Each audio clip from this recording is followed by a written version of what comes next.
Guys, let's get right into it. This video is made in partnership with Kalshi. And wouldn't you know it, Kalshi has a market on whether the UFC will crown a new champion this year. Now, you know me, I don't predict fights. I foretell destinies. And looking at this market, I've got opinions. Here's how it works. If you trade a contract at 45 cents, the market says there's a 45% chance that this happens. If it does, that contract pays out $1, more than doubling your money. Same deal at 60 cents. Market says 60% chance. Put $100 in at 60 cents, you're going to walk out with about $166. At 45 cents, roughly $222. Kalshi flips the script. It's the largest legal prediction market in the United States. Available in all 50 states, and these are real money trades between real people. Kalshi works like the stock market. It matches traders with each other. No VIG, no house edge. No limiting you because you're winning too much. They've got over 1 million users, and they facilitated over $2 billion in trades. And get this,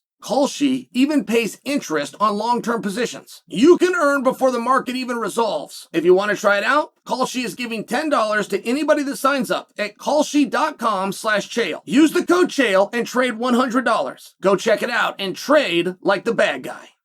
Lopez versus Volkanovski. How did we get here? All right. The UFC's in the hot seat on this one. Right, this is very interesting because don't forget, so these guys have already fought, not to mention they just fought. Lopez had one fight in between. It was against Sean Silva, and it was great, but, you know, he cut the line in front of Murphy, he cut the line in front of Eloev, and it was kind of interesting. Like, how did we get here, considering, by the way, when they fought, it was 5 rounds to none. It wasn't a matter that Lopez didn't win the fight. There was 5 mini fights that night, right? For your conclusion of those are known as rounds. He lost every single one of them. We've seen this before where somebody gets a rematch. Sometimes it's immediate. This isn't immediate, but boy, it sure is close, right? 6 months, that's pretty close. When we see those immediate rematches, we, the audience, believe that we know. We believe that we know what we're looking at, and that wasn't one of the athlete's best performances. That athlete can do better. We might have even got the wrong outcome. Well, this is pretty dominant, right? This wasn't a knockout, and this wasn't a matter of an injury. Like, let me just give you an example where you see a really quick rematch that's not necessarily justified, but you think that you know more, and sometimes you come out looking great. Alex Pereira versus Uncle Liev. There was nothing controversial, and yeah, there was a mention of, you know, by Pereira that I didn't feel great going into that fight, but there was really nothing that demanded an immediate rematch. But we got one. Oh, and by the way, it turned out that the experts that made the match were completely correct. We had a totally different fight with 100% different outcome. But I only suggest for you, what if we don't in this one? And I don't just mean that Lopez leaves with the strap. What if it goes 5-0 again?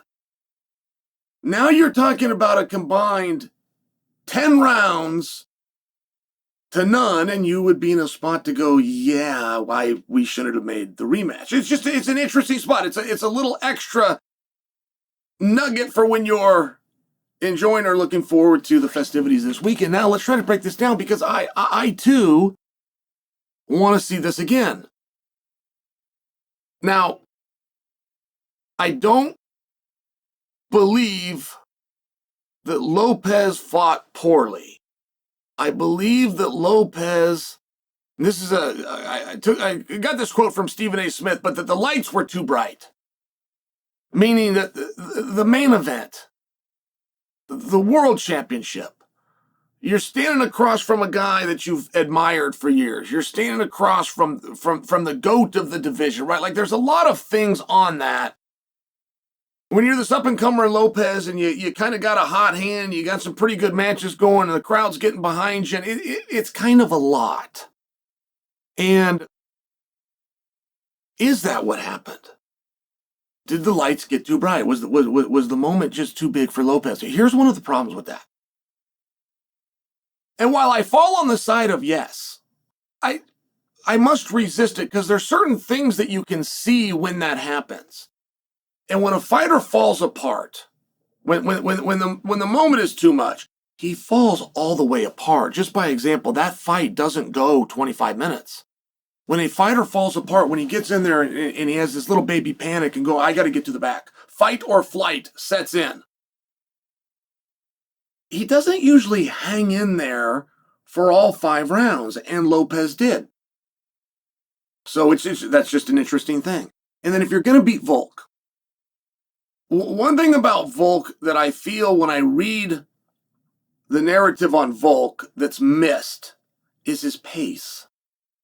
I mean, Volkanovski has the same secret that Khabib, George St. Pierre, Randy Couture, right? There's not a ton of guys that can weaponize pace. They can come out and they can go harder than the opponent can go. That is a very intimidating thing to deal with. A combat athlete's number one fear is not outcome. It's not, I'm going to lose tonight. The number one fear is exhaustion. I'm going to reach a level of fatigue where I can't finish the match. I can't follow the golden rule of protecting myself at all times. That's not what happened with Lopez. That's why I'm not positive he fell apart. I'm not positive that wasn't his best skills. I'm not positive that he can flip the script, but there was something about it where I did think we got to see. I don't know if they could do that again. I don't know if Volk can do that again. And that again, by the way, isn't just to beat Lopez. It's to blank him.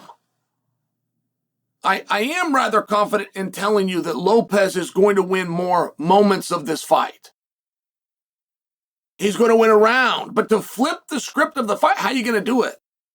And it would seem by what we saw last time that we've got a stand-up battle. It would seem that we don't really need to discuss the grappling. We're going to have a kickboxing match. Now, Lopez will hit you really hard, and he's really mean. He's got a lot of Justin Gaethje characteristics in him. He is out there with bad intentions. But he had a hard time finding the guy. He had a hard time finding Volkanovski, and now we think he's going to put this big power on him. I mean, isn't that the way that Lopez wins? For those of you picking Lopez, aren't you saying that you believe Lopez is going to knock him out? I don't think that you're betting. My own partners over at DraftKings got crazy odds for a submission. You get pretty good money for a decision. Bettors believe if Lopez is going to win, he's got to knock him out. Is that what you believe? And Volk's not easy to knock out. We've seen him fall down, but not much. Right? Aldo, very dangerous knockout guy, didn't even put him down. Max Holloway fought him multiple times and never set him down. And I know you have those flashbacks. I know you got the flashbacks of the hooks from Ilya or the kick from Islam, but can Lopez knock him out? And if so, how? He's going to have to back him up. He's going to have to corner him. Or do I got this all wrong?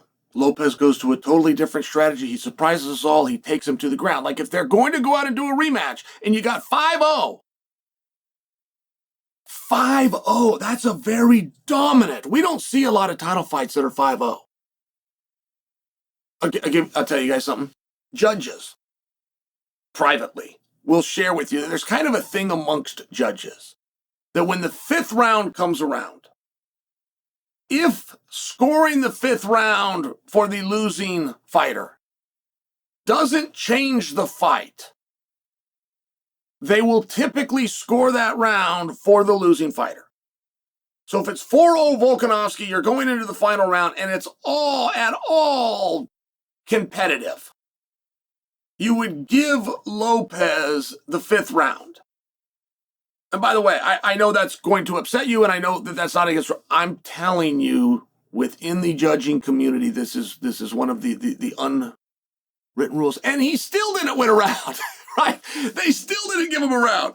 So it's an interesting match. That's how we got here. We got here, some say because Lopez beat Jean Silva. Some say because Lopez saved the day. That was UFC Noche. That was going head-to-head with Bud Crawford and Canelo.